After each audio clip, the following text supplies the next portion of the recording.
It kind of gives people a general idea of what cryonics is about, and then we'll start from that point forward. If you guys want to start the video, I'd appreciate it. The fascinating science of cryonics could give people a second chance at life. The whole idea of cryonics started with physics professor Robert Ettinger. He pioneered the movement with his seminal book, The Prospect for Immortality. He then went on to launch the Cryonics Institute. But just what is cryonics, and what does the Cryonics Institute do?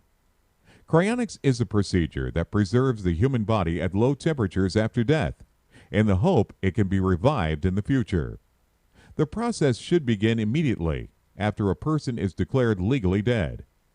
Even though the heart has stopped beating, there's still brain function during this period, so a heart-lung resuscitator is used to stabilize the body and keep the brain supplied with blood and oxygen.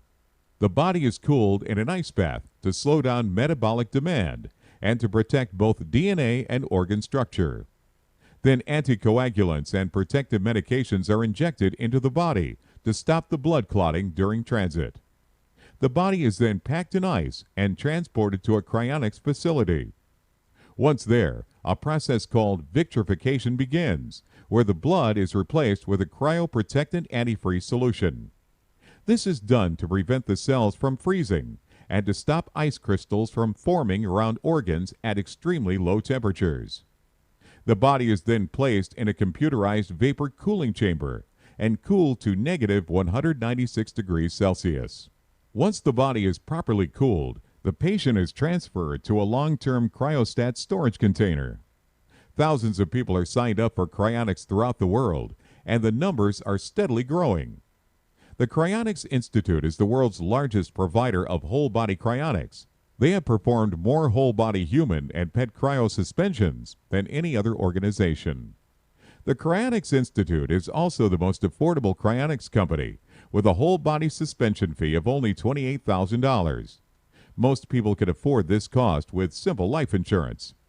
Our organization is a member-owned nonprofit with open financial records.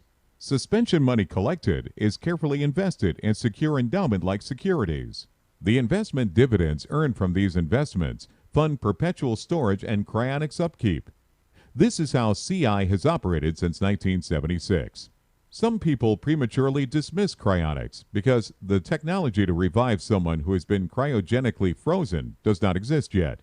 But they miss the point. Cryonics is really an ambulance ride now to a future hospital where that technology may someday exist. What does science say? There are now peer-reviewed scientific papers supporting cryonics, as well as many PhDs who have gone on record to support cryonics.